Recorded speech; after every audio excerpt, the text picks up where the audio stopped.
لا الہ الا اللہ الحلیم الکریم سبحان اللہ رب العرش العظیم والحمد للہ رب العالمین۔ محترم حضرات، خداوند عالم اللہ سبحانہ و تعالیٰ نے مجھے اور آپ کو ایک بہت چھوٹی سی مختصر کمزور زندگی دے کر کے اس دنیا میں آخرت بنانے کے لیے بھیجا ہے۔ ہماری زندگی کی حقیقت چند سانس ہیں، یہی سانس اگر رک جائے تو پھر خاتمہ ہو جاتا ہے۔ ایک بہت بڑے عارف باللہ نے کہا تھا، قاری صدیق صاحب باندھوی رحمۃ اللہ علیہ کا ایک چھوٹا سا شعر ہے، یہ دنیا دار فانی ہے، یعنی ختم ہو جانے والا یہ گھر ہے۔ یہ دنیا دار فانی ہے، فقط ایک خواب ہے شب کا، رات کا ایک سپنا ہے، جو دیکھا غور سے میں نے تو آنکھیں کھل گئی میری۔ اب تک جو ہم نے سپنا دیکھا ہے، پوری زندگی ایک سپنے کے مانند ہے۔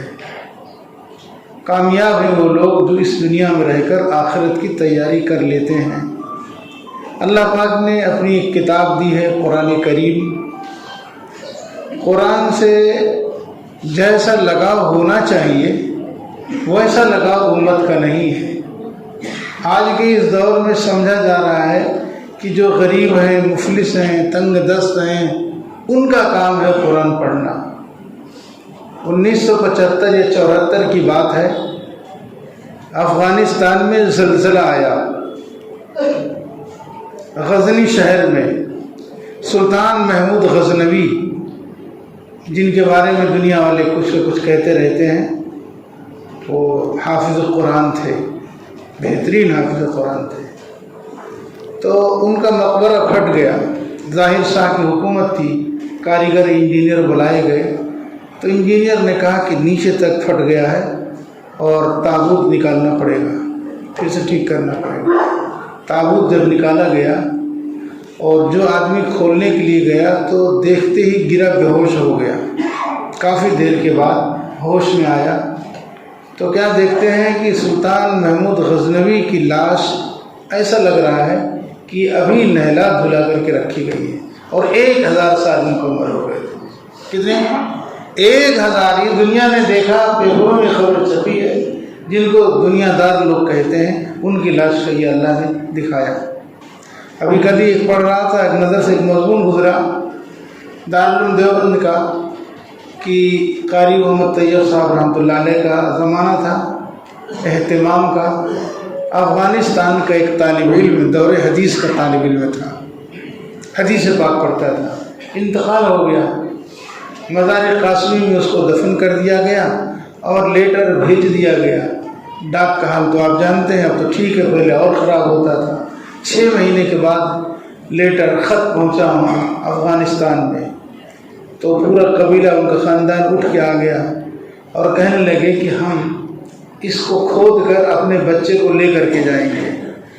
قاری طیب صاحب رحمۃ اللہ علیہ نے، مولانا شمس الدین اخوانی ایک عالم تھے دارالعلوم دیوبند میں، ان کے پاس بھیجا کہ تمہاری قوم کے لوگ سمجھاؤ۔ بہت سمجھایا، بولے اگر اب نہیں کھولنے دیں گے تو ہم یہیں آباد ہو جائیں گے، جائیں گے نہیں۔ تو مجبوراً اجازت دی۔ اب جب اس کو کھولا گیا 6 مہینے کے بعد، ایسی خوشبو تھی کہ پورا مزار قاسمی اس خوشبو سے مہک رہا تھا، اور لاش ایک دم تر و تازہ۔ پیٹی میں بند کیے، ایک طالب علم کو ساتھ میں کر دیے، لے کر کے گئے۔ جب پشاور سے آگے پہنچنے لگے تو کسٹم والے آ گئے، کہا کہ تم خوشبو لے کر کے جا رہے ہو، اسمگلنگ ہو رہی ہے۔ بتایا، نہیں مانے۔ کھولے تو لاش تھی۔ اور اسی دن وہاں کے ایک نواب کا لڑکا جو انگلینڈ میں پڑھ رہا تھا، کسی حادثے میں انتقال ہو گیا تھا، 3را دن تھا، اس کی لاش آئی تھی۔ اتنی بدبو ہو رہی تھی کہ مزدوروں کے ذریعے سے پھر اس کی لاش کو اٹھوایا گیا۔ یہ کیا چیز ہے؟ آنکھوں سے ہم دیکھ رہے ہیں۔ علامہ اقبال نے کہا تھا، چھوڑ کر قرآن مسلم حق سے بیگانہ ہوا، دین بھی رسوا کیا اور آپ بھی رسوا ہوا۔ آپ نے حدیثیں سنی ہوں گی نا کہ حافظ قرآن کو قیامت کے دن اللہ پاک اس کے ماں باپ کو اور اس کو اتنا قیمتی جوڑا پہنائے گا کہ کہ دنیا بیچ کر خریدیں تو قیمت کم پڑ جائے، تو کیا آپ کا ذہن اس طرف نہیں گیا کہ اللہ اپنے بندوں کو شوق دلانا چاہ رہا ہے کیا کرو کہ ان کی خدمت کیا کرو، کیا کرو ان کی خدمت کیا کرو۔ اللہ رب العزت ترغیب دے رہا ہے، اسی اشارۃ النفس یہ بات ثابت ہو رہی ہے۔ آپ نے نام سنا ہوگا ان کا، ہارون رشید کا۔ ہارون رشید بادشاہ، اتنے بڑے بادشاہ، فضائل اعمال ان کے واقعات آپ پڑھتے رہتے ہیں۔ اگر وہ حکومت میں نہ آئے ہوتے تو ائمہ اربعہ کے درجے کے عالم تھے، بڑے عالم تھے، بہت بڑے عالم تھے، بڑے اللہ والے۔ اسی فضائل اعمال میں لکھا ہے کہ ایک سال جاتے تو 300 لوگوں کو حج کے لیے بھیجا کرتے تھے، ان کی کفالت کرتے تھے، یہ لوگ کرتے تھے۔ ان کی بیگم کے حال تھا کہ 350 حافظ قرآن عورتیں، لڑکیاں، ان کو اپنے جیب خاص سے وہ تنخواہ بھرپور دیا کرتی تھی، اور ان کی ڈیوٹی کیا تھی کہ ان کے محل کے آس پاس میں کچھ کمرے بنے تھے کہ 24 گھنٹہ قرآن کریم کی تلاوت ہوتی رہے، قرآن کریم کی تلاوت بند نہ ہو۔ تو ایسی ترتیب بنی تھی کہ ہر وقت قرآن کریم کی تلاوت کی آواز آتی رہتی تھی۔ آج تو ہم نے ناقدری کی، چھوڑ کر قرآن مسلم حق سے بیگانہ ہوا، دین بھی رسوا کیا اور آپ بھی رسوا ہوا۔ آپ قرآن پڑھتے چلے جائیں۔ کچھ لوگ آئے، امی جان حضرت عائشہ صدیقہ رضی اللہ تعالیٰ عنہا کے پاس، کہنے لگے کہ امی جان، پردے کے پیچھے سے پوچھنے لگے کہ ہمارے نبی پاک صلی اللہ علیہ وسلم کی سیرت کیا تھی، کیریکٹر، کردار کیا تھا، زندگی کیا تھی؟ تو کہا کہ آپ لوگوں نے قرآن نہیں پڑھا ہے؟ کہا قرآن تو پڑھا ہے۔ تو کہا جو قرآن کریم میں جو کچھ لکھا ہوا ہے وہ سب ہمارے نبی کی زندگی ہے، سب سے پہلے عمل کیا نبی کریم صلی اللہ علیہ وسلم نے، اور ان کو دیکھ کر ان کے صحابہ نے عمل کیا۔ اسی لیے لسان النبوت سے ارشاد فرمایا کہ اصحابی کالنجوم بأیہم اقتدیتم اہتدیتم، کہ میرے صحابہ ستاروں کے مانند ہیں۔ پرانے زمانے میں مسافر جب بھٹک جاتے تھے تو ستاروں کو دیکھ کر کے وہ منزل متعین کرتے تھے، ادھر جانا یا ادھر کدھر جانا ہے۔ تو کہا آخرت کا مسافر جب بھٹک گیا، منزل نہیں مل رہی ہے، یہ صحابہ کی زندگی سے اپنی زندگی جوڑ لے، انشاءاللہ اللہ تک کامیابی کے ساتھ پہنچ جائے گا۔ تو نبی کریم صلی اللہ علیہ وسلم کی زندگی قرآن کی زندگی تھی۔ تو آج ہم قرآن کو ہاتھ ہی نہیں لگاتے۔ انگریزی کا ٹیوشن ہے تو بہت 7-7 ہزار، 1 لاکھ روپیہ، اور حافظ جی کو 200-300 روپیہ دے دیا۔ یہ تو معلوم ہوتا ہے جیسے فرشتے کچھ کھاتے پیتے نہیں، اب یہ حافظ قرآن ہو گئی، یہ کیا کھائیں گے پئیں گے؟ یہ بے حسی ہے قوم کی، یہ بے حسی نہیں ہونا چاہیے۔ آپ نے اپنی زندگی میں کبھی کسی حافظ قرآن کو کچھ دیا ہے؟ کسی طالب علم کو جو قرآن پڑھنے والا ہے، آپ کی جیب سے اس محبت میں کہ میرے بچے تو نہیں پڑھ پا رہے ہیں، یہ بچہ قرآن کا طالب علم ہے، لاؤ اس کو 100-200 روپیہ ہدیہ دے دوں کہ بیٹا جانا کچھ کھا لینا؟ کہاں ہے شوق، کہاں یہ چیز کہاں ہمارے اندر رہ گئی؟ نہیں رہے گی۔ ایک مرتبہ حضرت عمر فاروق رضی اللہ تعالیٰ عنہ نے تمنا ظاہر کی، کاش میری فوج میں حافظ قرآن ہوتے۔ تو جس سپہ سالار تھے انہوں نے لکھ کر کے بھیجا کہ 4000 حافظ قرآن ہیں۔ ابھی ہفتہ 15 دن کی بات ہوگی، فلسطین میں 300 لڑکے اور لڑکیوں نے ان حالات میں بھی قرآن کریم حفظ مکمل کر کے کیا کیا ہے، انہوں نے اس کا پروگرام رکھا۔ کس قدر ان کا تعلق ہے قرآن کریم سے، چھوٹے بڑے۔ اور ایک ابھی تو کل ہی میں دیکھا 2 سال کی بچی ہوگی، ایک ویڈیو چھوٹا سا، سب کھنڈر میں تبدیل ہے اور رو رہی ہے، کوئی نہیں ہے، یا اللہ یا اللہ کہہ رہی ہے۔ کیا کہہ رہی ہے؟ یا اللہ یا اللہ۔ تو اس کے دل میں اللہ کی محبت کس نے ڈالا ہے، کیسے آئی؟ وہ ماؤں کا کمال ہے کہ جنہوں نے ان کے دل میں اللہ کی محبت بسا دی۔ یہ مہینہ چل رہا ہے قربانی کا، حضرت اسماعیل علیہ السلام تسلیم چھوٹے بچے تھے۔ آج تو ایک گلاس پانی اگر مانگا جائے تو ناگواری گزرتی ہے، لیکن وہ کیسی تربیت تھی اور کیسے انہوں نے اللہ پاک کا تعارف کرایا تھا۔ چھوٹے سے بچے ابھی 7 سال کے قریب چلنے دوڑنے کے قابل ہیں، کیسا اللہ کا تعارف کرایا تھا کہ بیٹا یہ کنواں آپ کے ابا نے نہیں کھودا، آپ کے رب نے اس کو جاری کیا، ساری چیزیں ایسا تعارف کرا دیا تھا۔ اور ماں کی گود جو پہلا مدرسہ ہے، کتنے بلند مقام پر پہنچا دیا تھا کہ جب حضرت ابراہیم علیہ الصلوۃ والتسلیم کہتے ہیں کہ یا بنیا، اے میرے پیارے بیٹے، انی اری فی المنام، میں سپنے میں دیکھ رہا ہوں کہ بیٹا آپ کو میں ذبح کر رہا ہوں، تو بلا تردد، بغیر سوچے بھی، وہ تربیت کا کمال تھا ماں باپ کی۔ ابا تو کم ساتھ میں رہتے تھے، اماں ہی زیادہ رہتی تھی، کیسی تربیت تھی، فوراً بلا تردد کہتے ہیں فاصدع بما تؤمر، آپ کو جو حکم دیا گیا آپ کر لیجئے، اور تواضع انکساری کی حالت میں کہتے ہیں ستجدنی انشاءاللہ من الصابرین، اگر اللہ نے چاہا تو صبر کرنے والوں میں آپ مجھے پائیں گے، میں اکیلا نہیں ہوں، اللہ کے بہت بندے ہیں صبر کرنے والے، ان صبر کرنے والوں میں آپ مجھے بھی پائیں گے۔ یہ اطاعت، والد کی اطاعت اور اللہ کی اطاعت، اور پھر آگے تو واقعہ آپ سنتے رہتے ہیں، یہ چھوٹا سا ننھا بچہ باپ کی بات مان کر کے کس طریقے سے، اور آج ہمارے گھروں میں بوڑھے ماں باپ بوجھ بن جاتے ہیں، کیا بن جاتے ہیں؟ بوجھ۔ اور ایک دور اسی ہندوستان کا تھا کہ محلے میں جو بوڑھے عمر دراز عورتیں ہوتی تھیں، محلے کے لوگ کھانے پینے کی چیز ان کے پاس بھیجتے تھے۔ میں بھی اپنے گاؤں میں تھا، اماں کہتی تھی فلاں دادی ہیں گاؤں محلے میں، لے جاؤ بیٹا دے کر کے آؤ۔ یہ لوگ شوق ہوتا تھا، باہر پردیش سے آتے تھے تو مٹھائی کا ڈبہ ان بوڑھے لوگوں کے پاس لے جا کر کے دیتے تھے۔ بوڑھے کا دل دماغ بچوں جیسا ہو جاتا ہے، بچے کے پاس جائیں تو کچھ لے کر کے جائیں۔ وہ محبتیں جو تھیں آج وہ ختم ہو گئی، کم ہو رہی ہیں، روپیہ پیسہ کی اور چیزوں کی تو فراوانی ہو گئی۔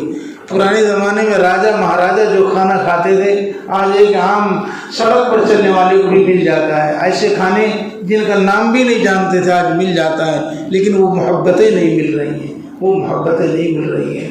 اس لیے اس کی طرف توجہ کی ضرورت ہے، اور قرآن سے ہمارا گہرا لگاؤ ہونا چاہیے۔ قرآن سے ہمارا کیا ہونا چاہیے؟ بہت گہرا لگاؤ ہونا چاہیے، بہت گہرا تعلق ہونا چاہیے۔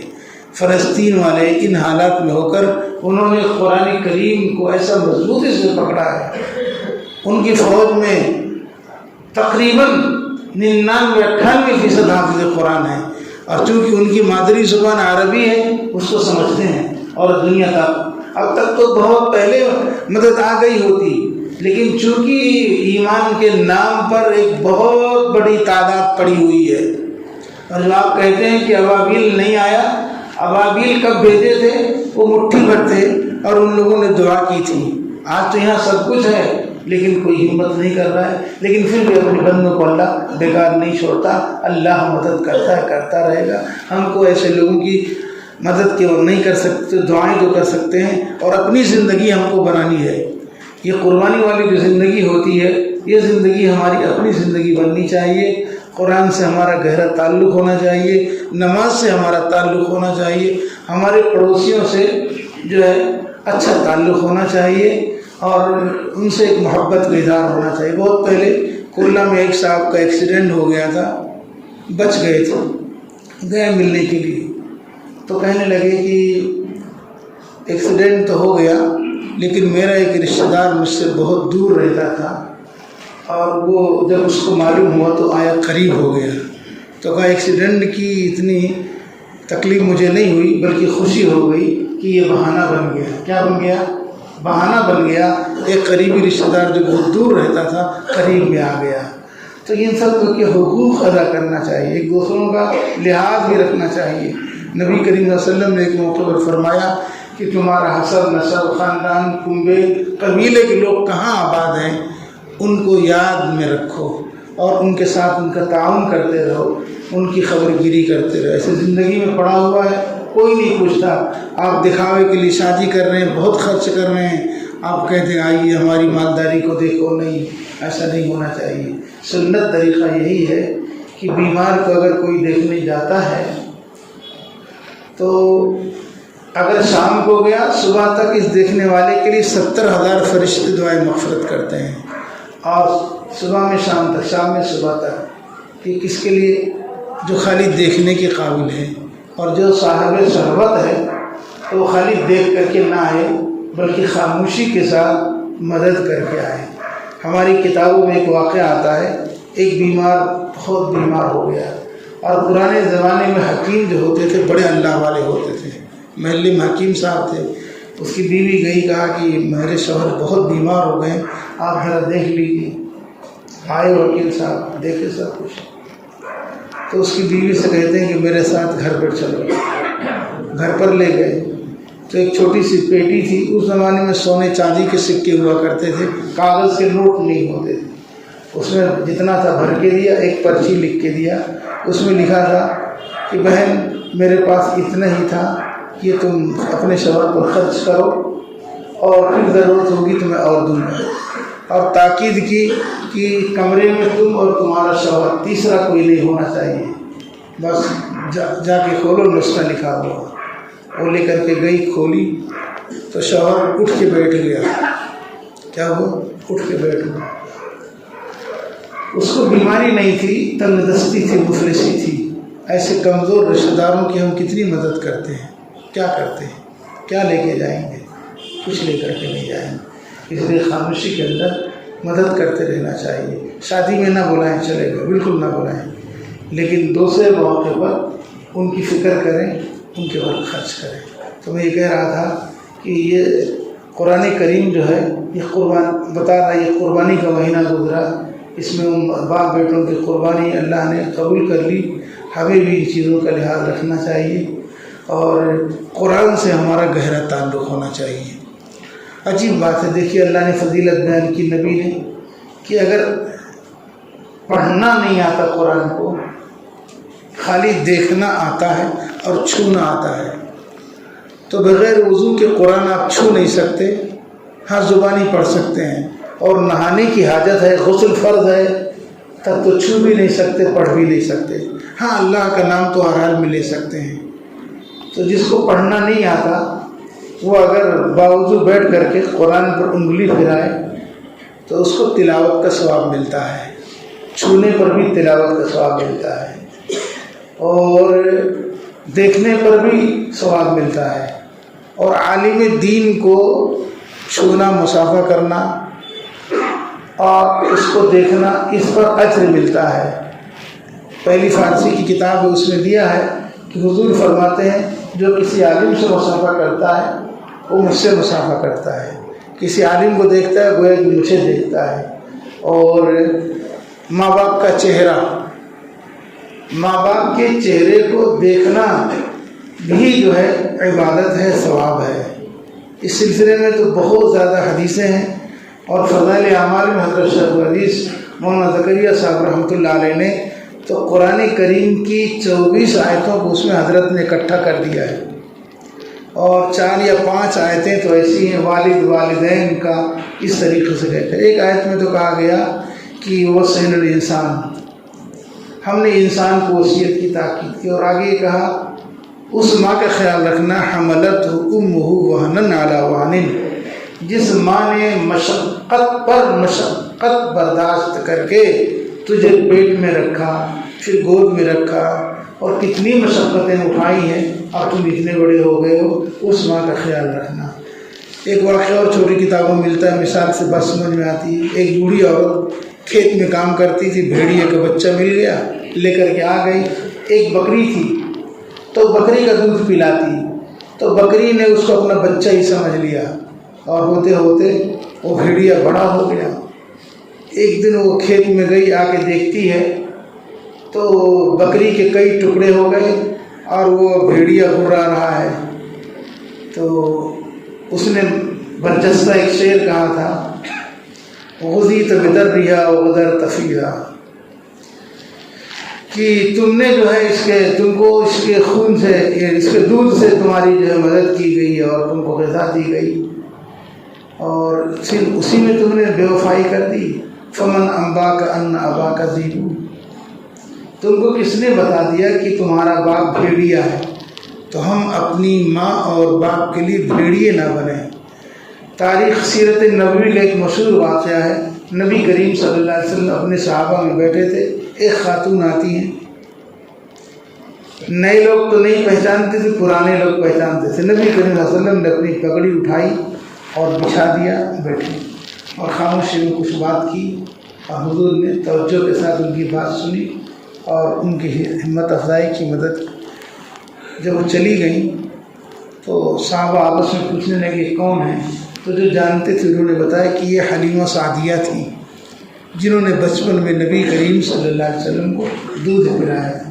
تو جس ماں نے اجرت لے کر مزدوری لے کر دودھ پلایا، میرے آپ کے آقا صلی اللہ علیہ وسلم اپنی پگڑی بچھا دیتے ہیں اور ان کی مدد کرتے ہیں، اور ہم آپ لوگ کس طرف جا رہے ہیں.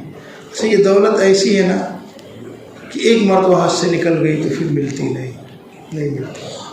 ایک حدیث پاک میں کہا گیا کہ باپ جنت کا دروازہ ہے اور ماں کے قدموں کے نیچے جنت ہے.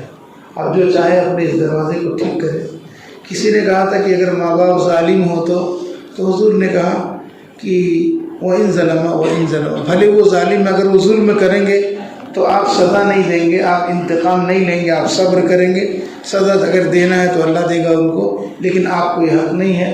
آپ کا کام ہے خدمت کرتے رہو، خدمت کرتے رہو. اس لیے ان چیزوں کا ہم کو لحاظ رکھنا چاہیے. عزم یہ کرنا چاہیے کہ ہم قرآن سے اپنا تعلق جوڑیں گے. قرآن کریم کے اندر منزلیں لکھی ہوئی ہیں، 1 منزل 2 منزل 7. یہ 7 منزلیں کیا ہیں؟ صحابہ اور تابعین کی تلاوت کے نشان ہیں. اس دور میں عام طور سے ایک آدمی 1 منزل پڑھتا تھا. زیادہ پڑھنے والے لوگ بھی ہیں، لیکن عام طور پر 1 منزل یعنی 7 دن میں قرآن کریم کی تلاوت ہو جاتی تھی. آج تو سال گزر جاتا ہے اور کوئی اٹھا کے دیکھتا ہی نہیں. ہمارے گھر میں قرآن ہے، کتنی اس کی قدر کرتے ہیں. اور دنیا سے سبق سیکھنا چاہیے. آج جن ملکوں میں حالات بگڑے ہوئے ہیں، ہمارے یہاں بھی کچھ ہو سکتا ہے. اس لیے دوسروں کو دیکھ کر ہم کو مستعد ہونا چاہیے، اللہ سے معافی مانگنی چاہیے، اور اعمال اور اخلاق کے اعتبار سے اپنی کمزوریوں کو دور کرنا چاہیے. اچھا، ایک اور عجیب بات ہے، گنہگار بندوں کو پریشان ہونے کی، گھبرانے کی کوئی ضرورت نہیں ہے. اللہ پاک نے نماز کے اندر بھی خوشخبری سنائی ہے، اور قرآن کریم کے اندر حضور اکرم صلی اللہ علیہ وسلم کو قرآن کریم میں کہا گیا کہ حضور اکرم صلی اللہ علیہ وسلم کو کہا گیا کہ آپ اعلان کر دیجئے کہ میرے وہ بندے جنہوں نے گناہ کیا، گناہوں میں ڈوب گئے ہیں، لا تقنطوا من رحمت اللہ، اللہ کی رحمت سے مایوس نہ ہوں. اور اللہ تو وہ ہے کہ سارے گناہوں کو بخش دیتا ہے. ان اللہ یغفر الذنوب جميعا. اور ایک دوسری آیت میں یبدل اللہ سیئاتہم حسنات، اللہ جب معاف کرتا ہے نا تو گناہوں کو نیکیاں بنا دیتا ہے. اور تحیات میں جب ہم پڑھتے ہیں اللہ پاک کی طرف سے جب خصوصی رحمت ہونے لگی تو نبی کریم صلی اللہ علیہ وسلم نے گنہگار بندوں کو اپنے ساتھ السلام علینا وعلی عباد اللہ الصالحین، سلام علینا کہہ کر گنہگاروں کو اپنے ساتھ ملا لیا اور نیک لوگوں کو الگ ذکر کیا. جو لوگ حج کرنے گئے ہوں گے انہوں نے روضے پر دیکھا ہوگا، ایک حدیث لکھی ہوئی ہے کہ شفاعتی لأہل الکبائر من امتی، میری سفارش جو ہے قیامت کے دن میری امت کے گنہگاروں کے حق میں ہوگی. تو نبی کریم صلی اللہ علیہ وسلم جب سفارش کرنے کا وعدہ کر رہے ہیں تو کیا ہم ان کی شان میں، ان کی خدمت میں درود نہیں پڑھ سکتے ہیں؟ علامہ اقبال کا ایک کمال یہ ہے، ایک دن میں کچھ پڑھ رہا تھا کہ ان کے والد نے بلایا تھا، کئی مرتبہ بلا کر پھر کہا تھا، ان کا صبر بھی تھا، بلاتے بعد میں بتاؤں گا، پھر بلاتے بعد میں، تو کہا بیٹا جب قرآن کی تلاوت کرو تو یہ تصور ہو کہ قرآن تمہارے اوپر اتر رہا ہے. تو علامہ اقبال داڑھی تو انہوں نے نہیں رکھی تھی، لیکن قرآن کریم کے عاشق تھے. اتنی اس قدر وہ تلاوت کرتے تھے، تجوید کے ساتھ بہترین تلاوت کرتے تھے. اور درود شریف تو ان کے معمول میں 10,000 تک درود شریف پڑھ لیتے تھے، ویسے چلتے پھرتے اور پڑھ لیتے تھے اس طریقے سے. تو جن کو ہم دوسرا کچھ سمجھتے ہیں وہ نیکیوں کے اعتبار سے بہت آگے نکل گئے. اللہ ہماری اور آپ کی جو حفاظت فرمائے، اور ہم کو بھی قرآن سے، نماز سے، تلاوت سے، اللہ کے نیک بندوں سے محبت کا سلیقہ مرحمت فرمائے. یہ بھی نشانی ہے فکر آخرت کی کہ نیک لوگوں کی مجلس میں اکتاہٹ نہ ہو، بلکہ اللہ سے اور محبت پیدا ہو. اللہ مجھے اور آپ کو علم عمل کی توفیق مرحمت فرمائے.